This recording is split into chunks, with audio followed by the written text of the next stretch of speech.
Hello and welcome to How to Be an Icon. I'm Jared Jones and I'm joined, as always, by Donna Cameron. How are you doing today? Good. Yeah? We're both a bit zesty today. I think it's because it's really cold outside at the minute. It is proper nippers.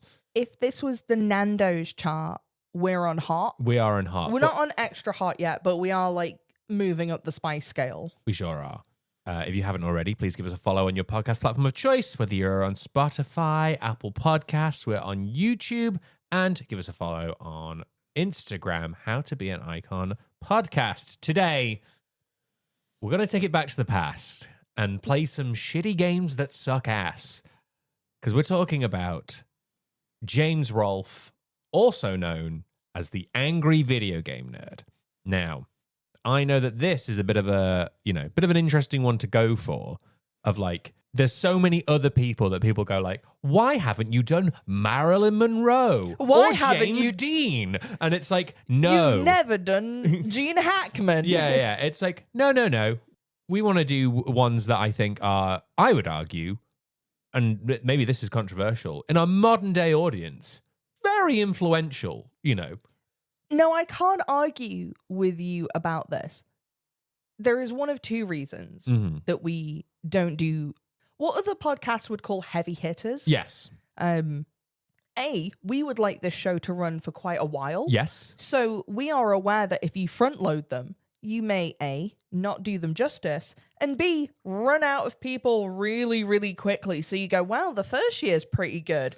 But by like year 4, they're being like, what's more iconic than beans? Yeah, exactly. Kidney, butter, I mean, I can't Pinto? wait. I can't wait for our tier list of beans that we enjoy. It'll happen. S tier is butterbean. We know this. Both the boxer and the bean himself.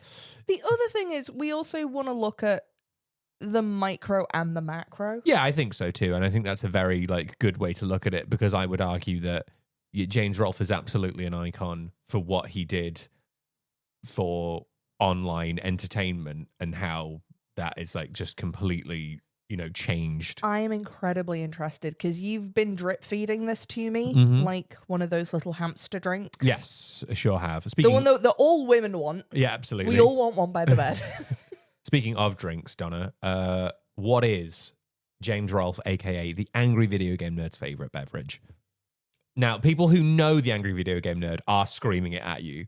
Oh, But if you don't know the no, Angry I have Video no Game... idea. So, I genuinely have no idea. Is it an IPA or a Mountain Dew? It is not Mountain Dew. You are kind of close with an IPA. It is a beer. It's an American beer. We don't have it here. Okay. It's Rolling Rock beer. It is Cool. his favorite beverage. He is often seen drinking a Rolling Rock, which... Oh, okay. So... And it features in one of his very first episodes is him drinking a Rolling Rock, and it becomes... I was going to say, we should probably set up a little bit of context because there's a very interesting thing with this show that happens of sometimes we both know the person and know a little bit about them. Sometimes you go, oh, it's someone I don't know and I've never heard of. Yep. I know the name. I am aware of I think what his face looks like. But I was not really online at this time because I was doing ballet classes. However, I realized a lot of other people were online. Your boy right here. Exactly. So I was feel like frequenting game trailers and screwattack.com. I was there for all of it. I was there for the war with him and the Nostalgia Critic. Oh my God. I came to the internet when I went to university. Which was 2014, 2015. This is a different time. There is a very clear divide, I think. And I think 2014 is actually a very clear line that you can point to for the Angry Video Game Nerd, where it's there's a big shift. Okay. Which we will get into. But yeah, kind of pre that, my God, you couldn't move for the man. He was everywhere. And yeah, I was out doing extracurricular activities and... Well, we're not here to better ourselves. That's not what this is about. This is called No, How to Be an Icon. not how to be a better person. Exactly. So, born the 10th of July, 1980 in Philadelphia, Pennsylvania, to parents Scott and Marlene. He grew up in New Jersey in the Pine Barrens, which is a kind of a wooded area, I believe. It's quite a I was going to say it's quite pretty, I think. Yeah. James was obsessed with movies from an extremely young age. I guess if you live in the Pine Barrens, it looks like a film. Yeah. The movie that absolutely changed his love of movies forever was King Kong. He said that he just found it incredible that you could even make something like this and put it on film. And he was watching it with his dad, and his dad was like, "This looks like trash. Look at you can see that you know that it's not real." And he's like, "I don't care. The stop motion, it's cinema. That's absolutely, how did they do it? That's crazy." Have you seen that original King Kong? I have, yeah. It's great, isn't it? It is great. It's really, really fun. Like, it's, you know, it's a movie from 1933, or it's definitely... It's a black and white movie, but it's absolutely impressive when you're aware of the... Yeah. He would learn to draw very quickly and was just a very, very an imaginative child.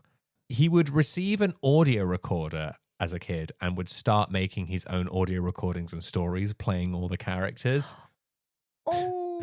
And he would also... I would have done stuff like this. He also used to take photos on the family camera and create his own stories and comic books, using his sisters, his friends, and his family dogs as the subjects for the comic book creations. He would often like take photos of his friends like play fighting and would create a narrative, writing it on the back of the photos or on like the, you know, like some of them would have like the little underneath bit. He would write that's so Charlie Brown coded. Yeah, it really is. James would have trouble socializing as a young child, though. He had like quite, you know, anger issues. He would later find out that he had ADD or ADHD. So was put into special needs education, which he would do quite well at in school. He enjoyed his time there, but would end up going into a mainstream school, like high school. Yeah. Quite a big adjustment going from special education, because obviously the size of it was quite the thing of it. They're on very different scales, and especially, this is something that I always find difficult getting my head around, is the sheer size of American schools. Yeah, because he had a thing of like... Because I went to quite a big high school relatively for the UK, but you see like some of the American ones and they're like universities. They're absolutely like crazy to me. Yeah, and obviously going from a, you know, very personal, like, you know, all the teachers knew who he was when he was growing up in... You have like plans and documents, like everything you do is kind of monitored and checked for. Yeah, there's a lot of... Whereas like going to, you know, a mainstream high school is like quite a big adjustment. You can just kind of vanish in them. Yeah, absolutely. He would have, you know, a little bit of trouble acclimating a little bit. You know, there would be people who would make fun of him for his time in special education, but he didn't really have any too much problems. He'd like managed to deal with his anger issues and stuff. So the main thing that like made it easier for him was him talking about film and media and stuff. And that was the thing that really, really got him through a lot of that. He would also spend a lot of time with his family, including his grandmother, who they called Dee Dee.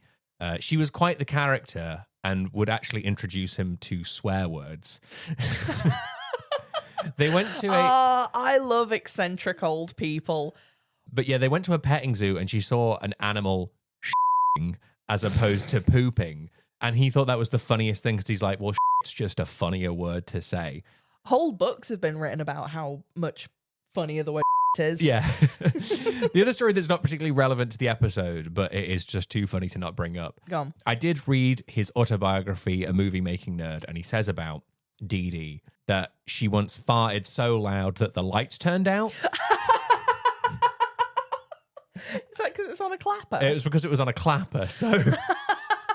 Here's the thing. What a thing to do when you're home. If you have a clapper in your house and no one's around... Yeah. And that... I don't think... I get no joy from farting in front of people. People farting in front of me is disgusting.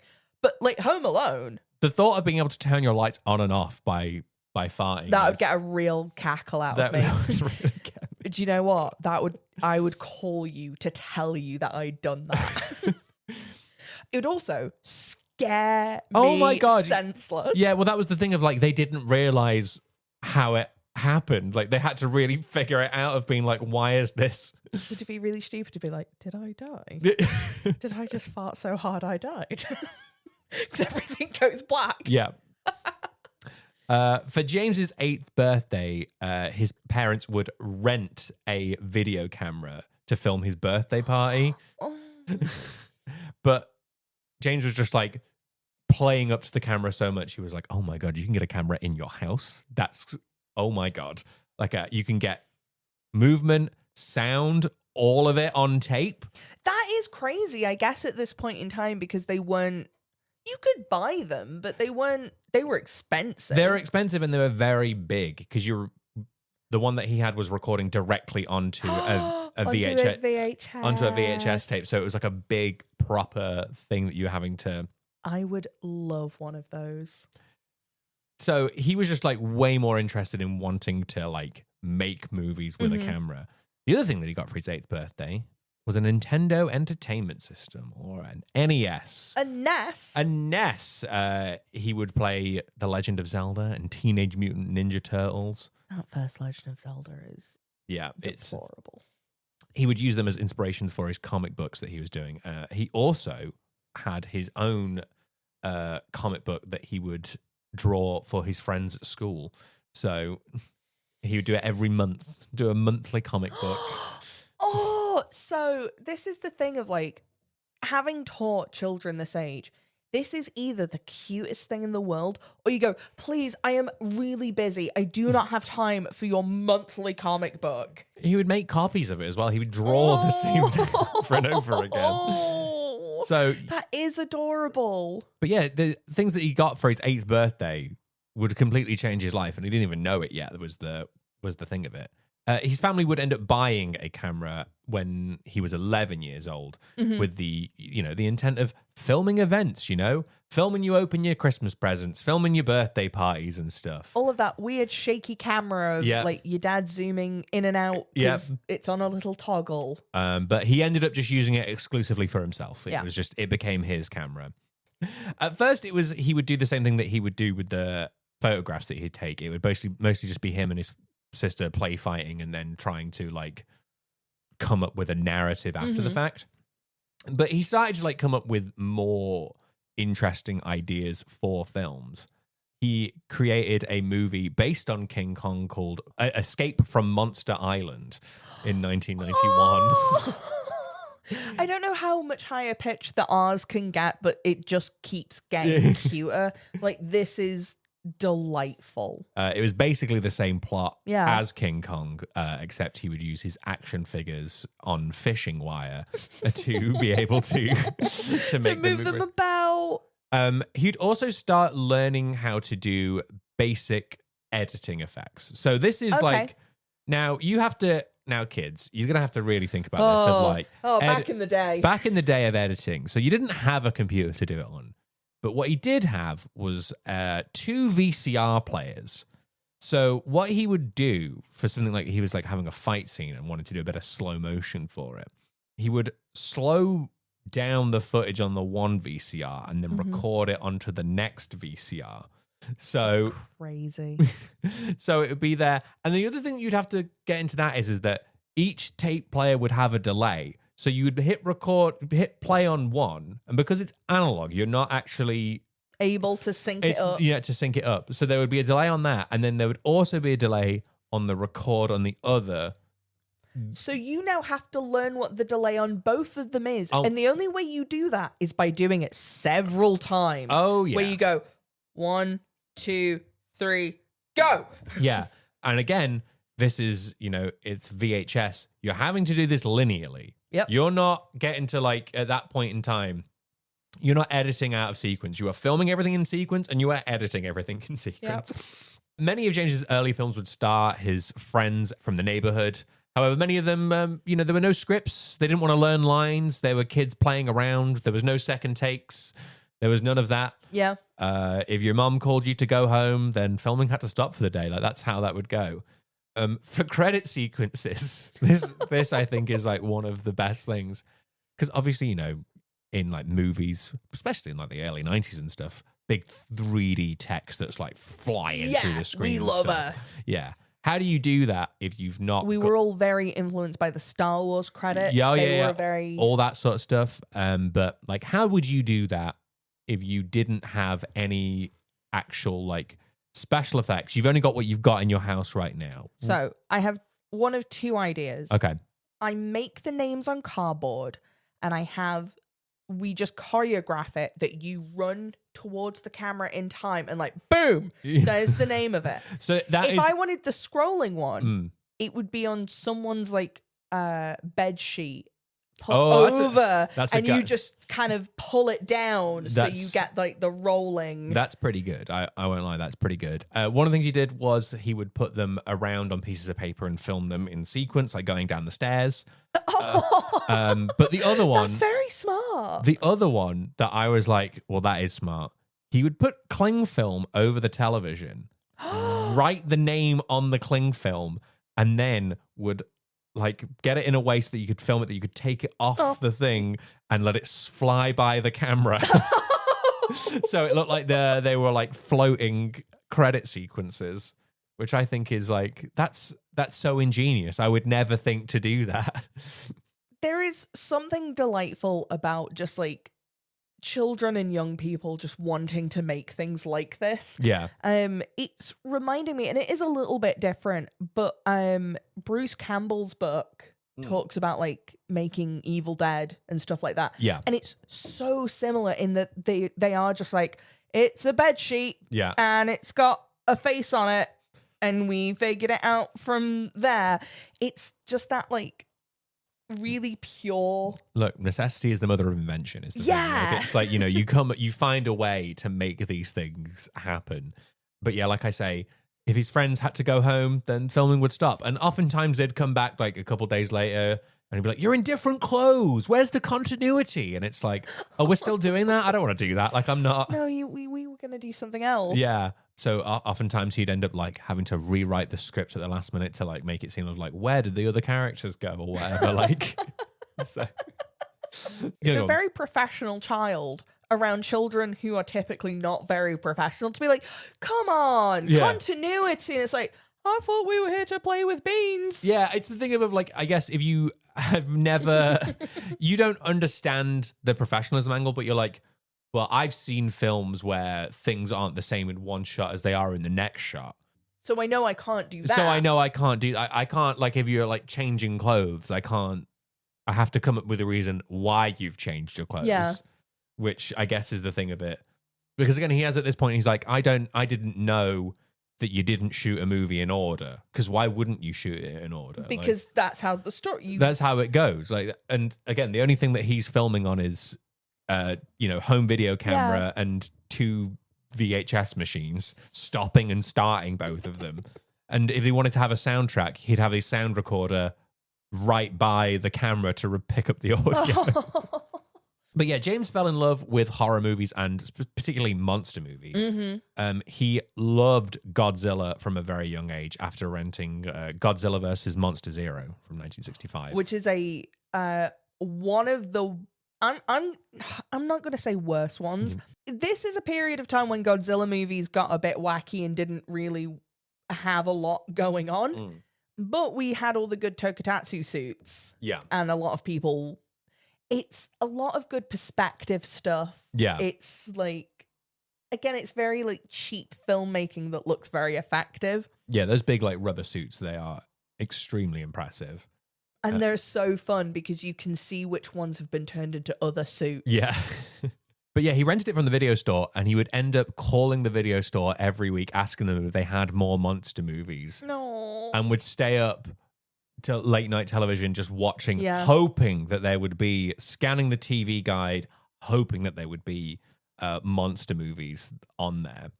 He was not particularly bothered about the quality of the movies. He enjoyed them all the same, whether they were like actual like masterpieces like the original The Thing from 1951. Yep. Or really bad stuff like Attack of the Giant Leeches. Like oh, like all those 1959. video nasties and like Yeah, and he just loved monster and horror films. And because of that, obviously, he went on to love Halloween. He loved the creativity of it. Mm-hmm. So much so that he ran an annual exhibit in his parents' house of a haunted house experience. Oh my goodness. I love these people. If you find this story charming, I recommend the documentary Haunters. Yeah. Some of it's not aged well. The McCaney Manor guy is should be cut out of it. But anyway, it has a lot of this like people building haunted houses in their own homes, which again is so fun. Yeah, he would build it in his parents' basement and their garage, and would have like. Imagine asking your parents, could you build a haunted house in your house? No. What are you talking about? Sort off, I'm busy. Like, I'm trying to make fish fingers. Do one. Yeah. And imagine having parents that supportive. I mean, they were a bit apprehensive at first, as you would be, of being like, what is this going to be? How are you going to do it? But it became like an annual tradition. He did it from 1993 to 1998. So it's 5 years of doing it. That's so impressive. Yeah, and he would build all the set pieces and all the props. He'd buy all of them from like costume stores and stuff. He would get his friends in to play the spooky characters, to, you know, give all the jump scares and everything. And he had the thing this is so delightful. I'm like... he had the thing of like, people would come around and he was like, oh, I loved scaring people and I loved how they like loved the experience. But I didn't like it when like little kids would come around and they would get too scared, because I don't want to make people too scared. That's not what I want to do. I want people to have the shock, but I don't want them to get too scared. I don't want them to be sad. I feel like I'm in some sort of like making Donna's heart grow 3 sizes. I know at that the you moment. can. I'm really like, if Jared makes me cry, you will have to subscribe to our Patreon. Because he's getting really close to it.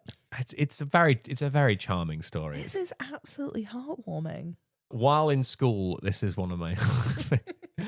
While in school, he came up with the name of his first studio, his first company, which was Cinematica.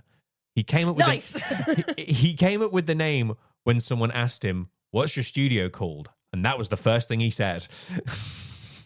You can tell, but it also works. But he would later change it to Cinemassacre, which he would and he would create the logo of a film camera with a chainsaw coming out of it, combine those two together. So yeah, Cinemassacre, which is what he still uses today, which is pretty fun. It sounds like a name, I guess, is the thing of you have to make it at least sound like something. James would attend the University of Arts in Philadelphia and would study filmmaking.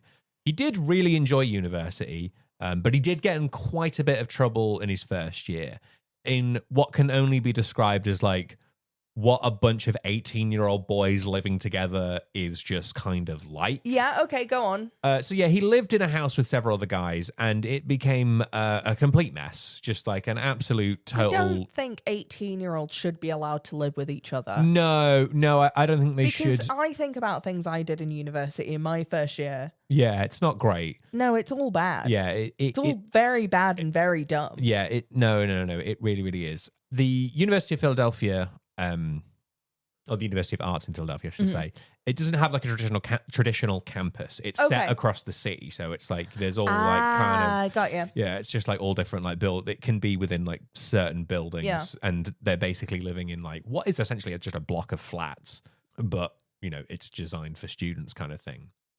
So they never cleaned up. They smoked weed on the balcony constantly, which they were told to not go on the balcony because of like health and safety issues. But where else are you supposed to smoke your weed? Exactly. Where else are you supposed to drink and smoke your weed? They would go out there. They got caught. They bolted the door shut. They unscrewed the bolts. They just went back out there. It was a lot of that kind of. You think you're going to stop me from endangering my life and smoking weed? No. One of the guys would just throw his plates out the window when he was finished with them. He didn't want to. So I've heard like uni students doing mad things. I used to live with someone who would not throw their food out; they'd flush it down the toilet. But why? Why? I think his logic was, well, it's going to end up the same place anyway. But you just like, it was a shared bathroom. I didn't have an ensuite, but you'd go to the loo and there's just pizza in the toilet. And I thought that was like the most baffling thing because like I hate all of this. That's awful. I remember going in the loo once and there was a kebab and I knew it was a kebab because of the salad. And you're just like, I can't. That's the most unhinged thing I've ever heard. Really? That's the most bizarre thing. What? I think it was that his room was closer to the toilet than it was to the kitchen. That still makes no sense to me in any way whatsoever. No, because I've also heard this. I've heard other people say this as well. I've heard this from like other podcasts, and like I've heard other people talk about this. I've like, it's a thing that some people just throw food in the toilet. That's so bizarre to me. That's such a like. You might have to cut all of this because this might be unrelatable. But No. I'm keeping this in because I need to know. Comment down below. Have you ever lived with someone who flushes food down the toilet? Do you flush food down the toilet? And if you have, why have you flushed food down the toilet? So like, I flush like a soup down the toilet sometimes. Like, soup's water though. Yeah, like sometimes you need to get rid of something that you can't throw in the bin. Yeah, I cut all of this. I guess. Like, I mean, you know, Donna, was it you? Were you the person who was flushing food down the toilet? I have flushed food down the toilet, but not. This is a very revealing conversation.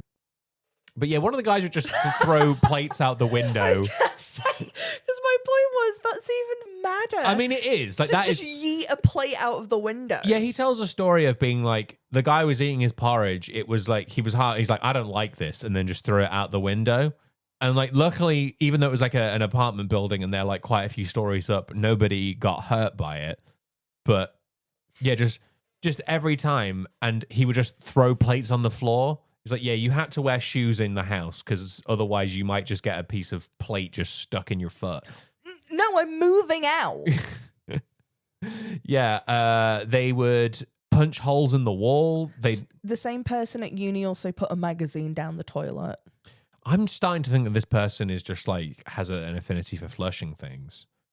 Again, like Frank Reynolds with his shoes. With his shoes. You know, when you just start thinking about stuff, and I'm like, I think he needs a sense of control, so I flush my shoes down the toilet.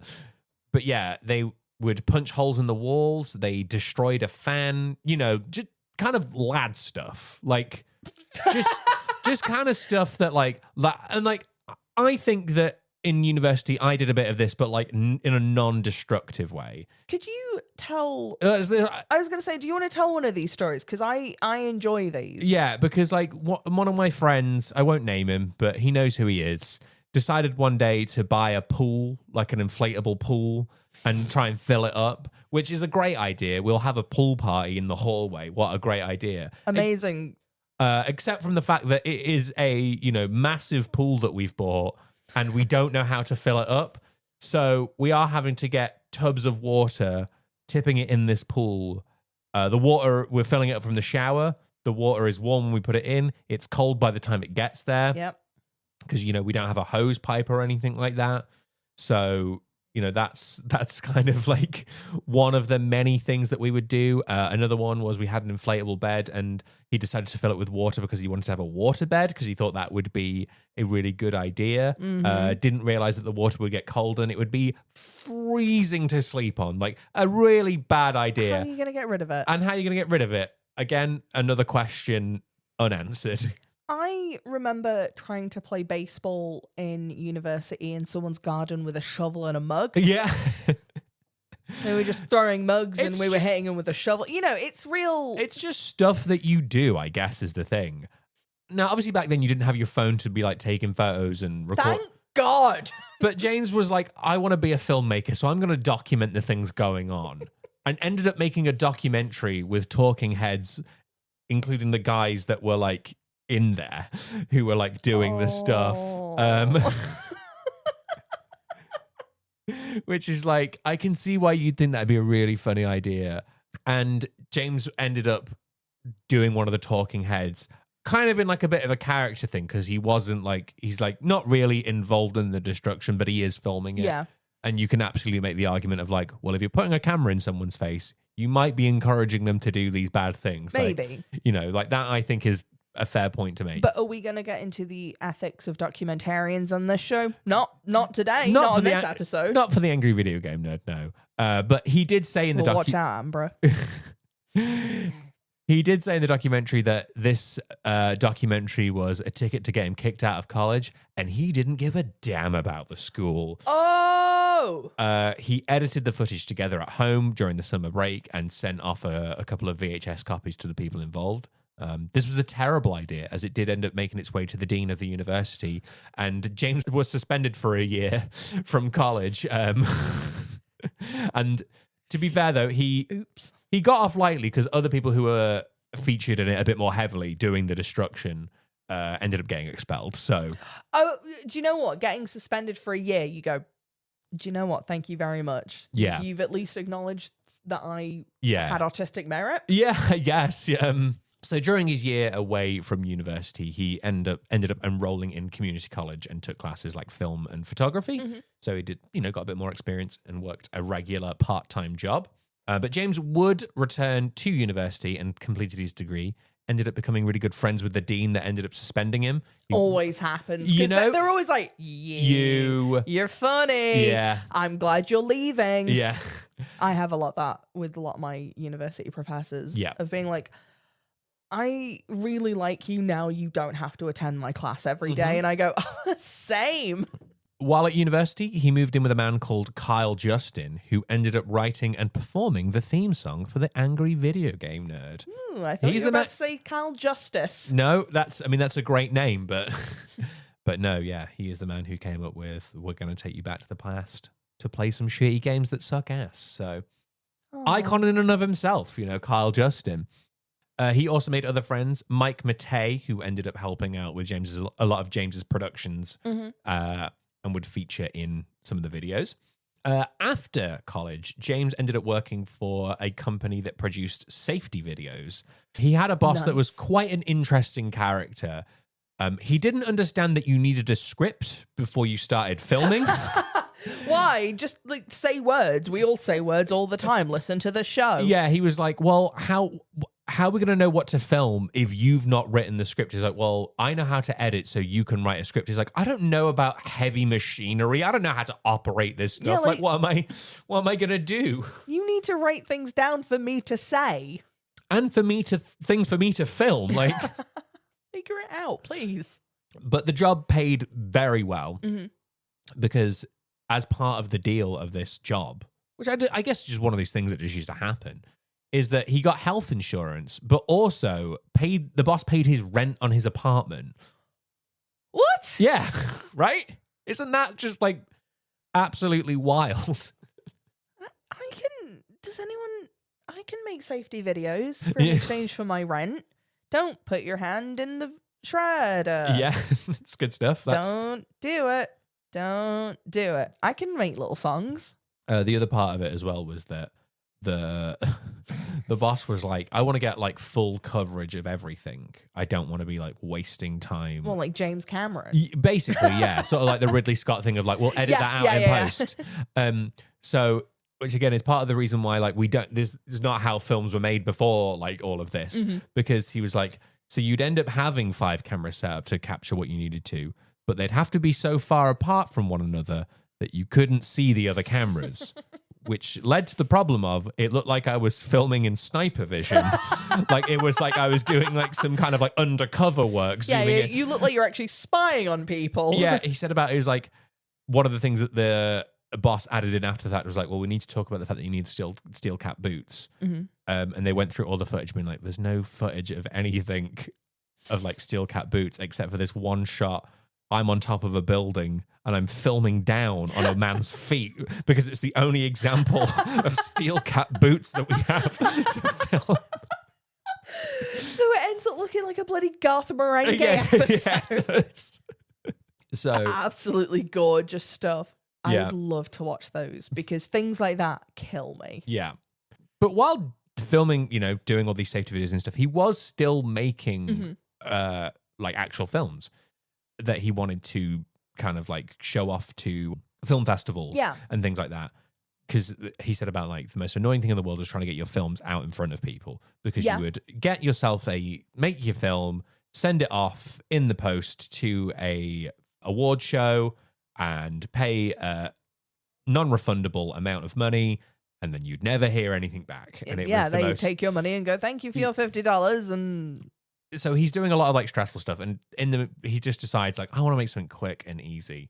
So he decides to make a short film complaining about the video game from his childhood, Castlevania 2 Simon's Quest from 1987. He had the idea as he played NES games and Atari 2600 games with his friends at university. And they would take turns playing the game and roasting how bad it was and seeing, like, just saying about how bad the controls were, the story was, like, how any of it didn't make any sense and just like general annoyances. And the funnier thing was for them was that they would get irrationally mad, being like, why do people get so mad at these things? And they thought it was funny just to do. So they would just come up with these insults, being like, it's poo-poo, it's it's terrible. One of the ones that got the biggest laugh was saying that this game is a load of which is funny. It is funny. It sounds a little bit like the Donnie Darko bit of how does one suck a So he makes this very short video complaining about this video game. And like I say, he's working on other films at this point. He's made a film called The Jersey Odyssey, Episode 1, Legends of the Blue Hole. The Blue Hole? Yeah, which is apparently about the Jersey Devil, which is a whole thing. Oh, fun. Yeah, the Jersey Devil is fake. It's a cryptid that just roams around New Jersey. Yes, yeah, that's what the whole thing, it's kind of like a bit of a film documentary type situation all about it. That's very fun. And he made a movie kind of based on his life working for the safety instruction video called The Deader the Better, where it's about kind of like Clerks in that it's guys talking and riffing about things while they work at a graveyard, and every night zombies come to life and they have to kill them every day. Oh, that's funny. That's a very like fun little... Yeah. But these were like taking a very, very long time to make and edit and stuff. Yeah, because they're so analog. You're doing it in between doing the rest of your life. Yeah. So he just wanted to keep making these shorter, quicker, funnier videos. So he does another one of these NES reviews for the game Dr. Jekyll and Mr. Hyde. And it was the first time that the nerd would ever appear on camera wearing his white shirt, his little pocket square with pens in, and drinking a Rolling Rock beer. That's the first time that that's ever... okay. That would be... So the character's already kind of coming together. He is drunk in the second video because he just sort of thought that that's how it would be. I don't particularly know why, but he's like, yeah, well, I guess that's how it goes. We hadn't quite... In like those really early things, I think now we understand that like being drunk on camera is not... People don't love it. It's not particularly watchable or enjoyable. But we're still trying to figure that out. I mean, this is like in 2004, 2005. So yeah, it's like, so you're kind of... Yeah, and he's just kind of rambling and ranting, which, again, people were not doing is the thing of that. The other thing as well you have to remember is that this video game footage that he is recording, he's recording it on VHS. We're still very much in the era of recording things on VHS to try and get footage for things and stuff like that. Like it's a very analog way of like doing things. He would conclude what he called the Angry Nintendo Nerd Trilogy with a review of the NES game The Karate Kid. And this kind of is like more of a classic nerd episode. It's got like big set pieces. He puts his head through a kitchen cabinet. You know, he does a lot of swearing and run-on sentences. It ends with an explosion for some reason, which again, in 2006, that's gonna absolutely kill. That's the funniest stuff. But he was also doing this whilst doing his safety videos and just coming up with other... So just like making stuff all the time. Yeah, and just other short films, including one called The Wizard of Oz 3, Dorothy Goes to Hell. Fun again, like but yeah, he made these things like the smaller nerd videos for his friends, and he showed them to his friend Mike from university, and he thought that they were the funniest thing he'd ever seen. So what does he do? Mike decides to create a page on a website, incredibly influential, little known thing called MySpace. Whoa, that's and crazy. Also, is he friends with Tom? He is friends with Tom. He also made like this thing called a YouTube page. I've never Oh, yeah. It's got that video of that guy going to the zoo on it, right? Yeah. Numa Numa guy. Oh, my God. So funny. Chocolate Rain. Chocolate Rain. So funny. And if you don't understand any of those references... Charlie Bit My Finger? The Gummy Bear song? Leave Britney alone. Oh, that's much later. That is a little bit late, to be fair. But yeah, so Mike saw the potential and was like, we've got to make more of these nerd videos because like they are so funny and people are going to love them. So he comes around with a box of video games. I'm imagining sort of a bit like just falling out of his hands, being like, make these. Have them. Play all of these games. But James was really hesitant. He was like, I don't particularly want to do that. I think it was a fun thing to do, but I don't think it's got legs. I don't really see how this is going to continue. It's just a fun, silly idea. But he saw the YouTube metrics and read all the comments and was like, oh my God, people are really responding to this. Yeah. Like, these are just like doing so well. He then does another one about the video game of Roger Rabbit. And and it performs like way better than he expected. It's like, oh my gosh, like this is absolutely crazy. He ends up getting contacted by a retro video game website called screwattack.com. And they were sort of talking about old video games and doing like some sort of video stuff with old video games and everything. Yeah, because there was a little bit of this coming around because other things were... The internet and video games were just kind of coming together, but I don't think anyone was doing this thing specifically. No, not at all. So the episode would premiere on screwattack.com and then he would upload them to YouTube afterwards. And Mike would begin drawing the episode cards and playing some of the side characters. He played the Joker in one of them. He played Bugs Bunny, who gets defecated on in a hilarious scene.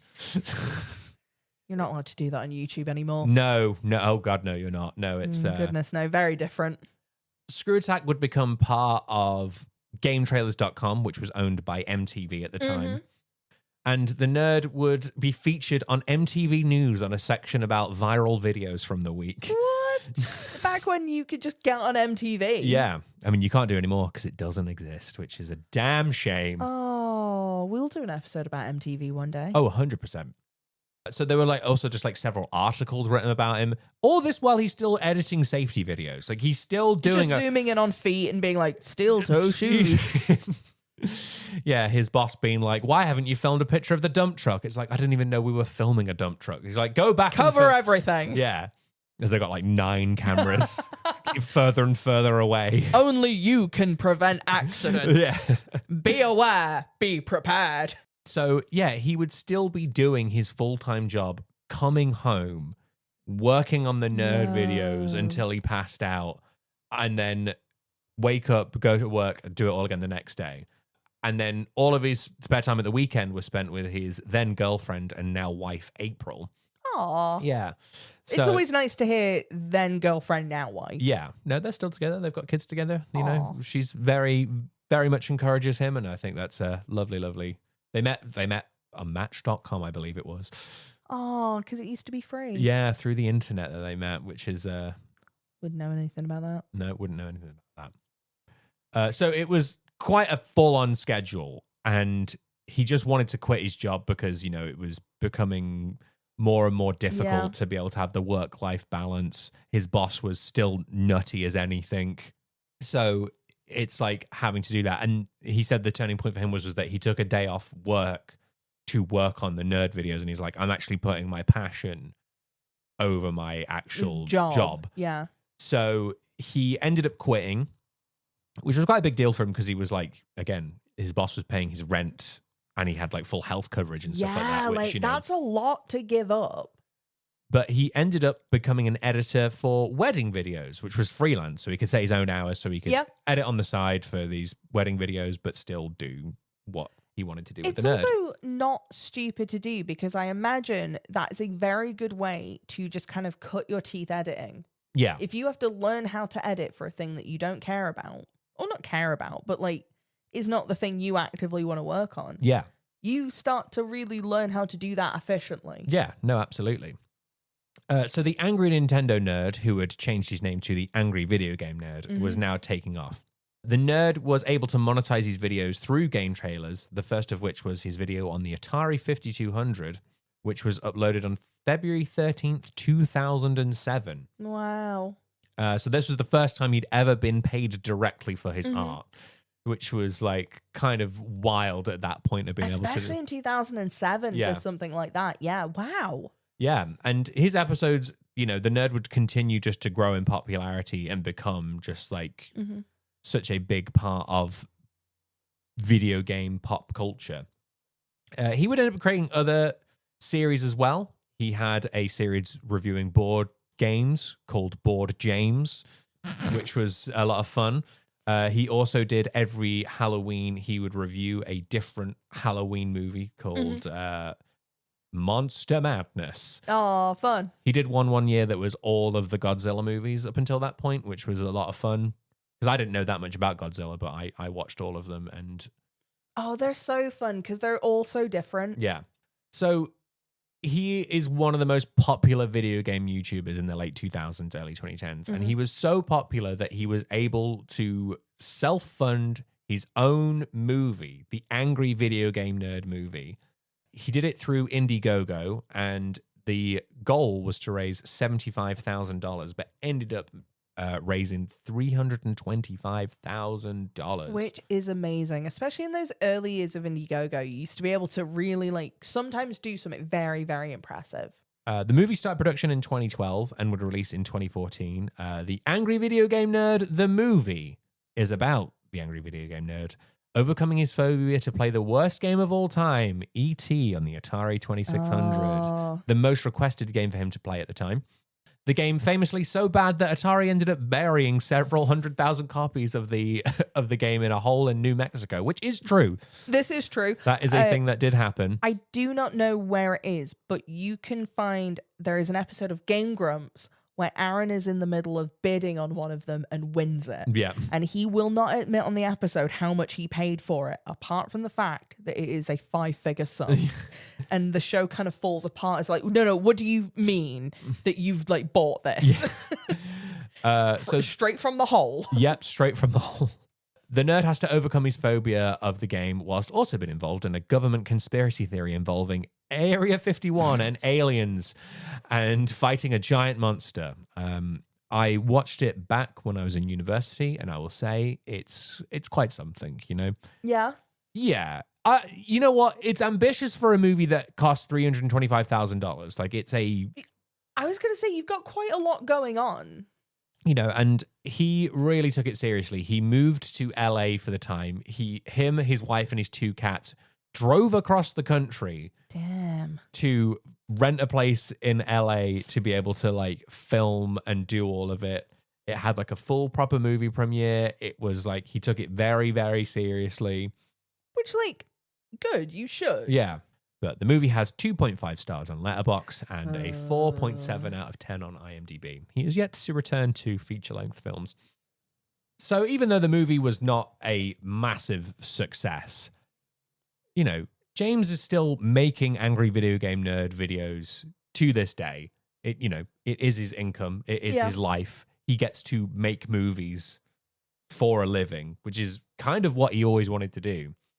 Which is wonderful. Because also, like, do you know what? If the rest of the world doesn't like your film, as long as you do. Yeah, exactly. And he's just continued to be hugely successful. He has 4 video games based on his character. He's part of a band called Rex Viper that he made. Great name. The episodes that he's had have starred Macaulay Culkin, Gilbert Godfrey have joined on there. Whoa. He's inspired so many YouTubers. Yeah. Including Ego Raptor with Aaron from Game Grumps. The Nostalgia Critic, who he had an incredible rivalry with in 2008. What a time to be alive. And if it was a different time, they would have had a boxing match. Oh my God, they so would have done. And even people like Scott the Woz, who is like one of the biggest video game reviewers sort of around now. He was kind of the first person to, and I don't think we've really harped up on this enough. He was the first person to review something from the past in a video format. And like that is in and of itself, which insane. he did this in 2004. And I know that it's like, well, that's like a super simple concept and you can't really like, but it's like, no. You don't understand how this is like, I'm going to say about 50% of YouTube is just based this. on, like, the only thing before this that was similar was like the old Elvira shows, or like the Vincent Price, like the like the B-movie horror films, which I think he got a lot of that from. Yeah, Mystery Science Theater 3000 and things like that. Yeah, all of those sorts of things. But to do it in this way did not exist. It does before then. Yeah, it doesn't. Like, there's nothing like this that comes before it. This is an original idea that he has had. And there is a clear line from what he does in 2004 to what we're doing right now. Yes. Like, there is absolutely no way in which that it doesn't happen without him. And again, people can make the argument of like, well, someone would have done it anyway. But it's like, but someone didn't do it anyway. He did it. He did it. He is the person who, managed to come up with. We'd just be having this conversation about someone else. So exactly. Yeah. It's that thing of, no one had done it up until that point. And you've got so many people, like I say, that are like direct kind of, contemporaries to him. Like I say, the nostalgia critic and Angry Joe and all of that. Yeah. But if you're talking about like, okay, if you extrapolate out from that, there are so many people. For example, like Defunctland. Yeah. He is a person who at first was reviewing old theme park rides and now makes some of the best documentaries I think I've ever seen. Yeah. And it's that thing of like Brightson Films. He reviews hotels and also makes engaging, fascinating content, but based on reviewing old things. Yeah. And that's just kind of like the bare minimum scratching of the surface of it, because then you can get into so many other different facets and niche things that like people understanding that the weird thing that interests you will interest someone else. And the other thing as well is that he is the forefront of the explosion of nerd culture that we have, because he made that first episode pre-MCU, pre any of the like, even before the Xbox 360.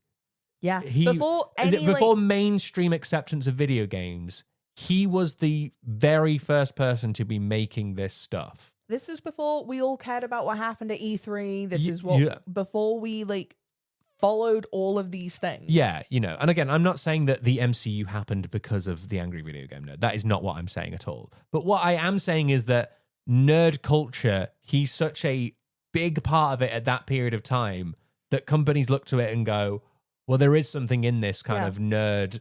The other thing that I will say of, he is talking about in 2004, talking about games from the 80s, and how much of media now is us looking back at the 80s and being like, wasn't it great? It's part of the reason why I am sick of it. I started watching the Angry Video Game Nerd in 2007. So I have had most of my adult life, my teens and adult life, is people looking back at the 80s and going, wasn't it so great? We've had a lot of forced nostalgia for a generation we weren't alive for. Yeah. It's like just one of those like random things, but it's like he is so part of that. Yeah. Again, ahead of all of it in that like, well, yeah, of course. Like, it's so, I think people really do downplay how much I think without the Angry Video Game Nerd, you don't get so many of the things that come along after it. Well, yeah, you think of all of those massive YouTubers. You think of people like Mr. Beast started by doing reaction video content, and we weren't reacting to videos or video games until this. Yeah, he was the first person to do it, and I think that is genuinely so crazy. I want to end off with a quote that he had from an interview with The Guardian in 2011 by Luke Langlands. He wrote, "Rolfe is proof of the power that digital media can have in attracting niche communities and transforming them into huge global audiences. His original brand of imaginative filmmaking excites viewers and filmmakers alike. Rolfe's ambition of the future, he asked him, just to make movies. That's pretty much it. I'm just a guy who likes to make movies and I want to make more of them. Aww. And that is our episode on the angry video game nerd. But before we jump into, is he an icon? What you need to do is give us a follow on your podcast platform of choice. Spotify, Apple Podcasts, wherever it is where you get your fine audio medium content. You can also follow we are also on YouTube as well, How to Be an Icon. We're not making video game content. We're not making video game content yet. You can also go on over to our Patreon, patreon.com/how to be an icon, where you'll get access to our bonus episode. It is all about, we're going to be talking all about our favorite video games.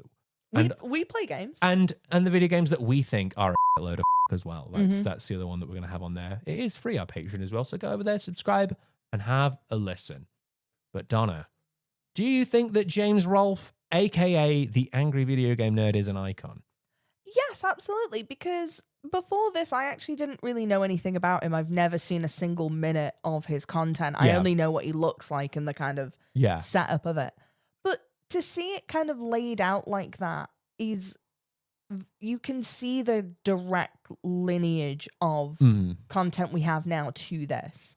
And the other thing, I'm always just impressed by people who make things because they like to make things. Oh, yeah. 100%. Especially that like closing quote of like, I just want to make films. You'd be one of those people that even if you didn't blow up online, if you never did this, you'd still be making films in your house with your family. I think it's the thing of like, I think that even if he wasn't successful, I think he would have ended up making things for YouTube or whatever. I think he was always someone who is destined to have an audience.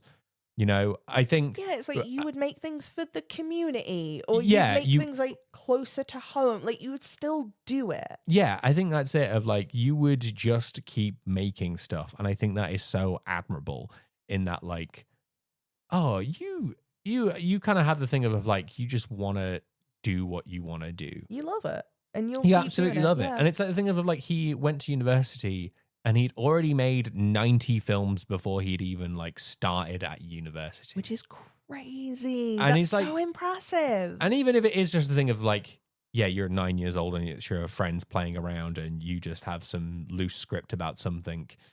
It doesn't matter. You have a script and you had the idea that you need continuity and you have all of these kind of thoughts that other people haven't, things that people learn as adults. Yeah.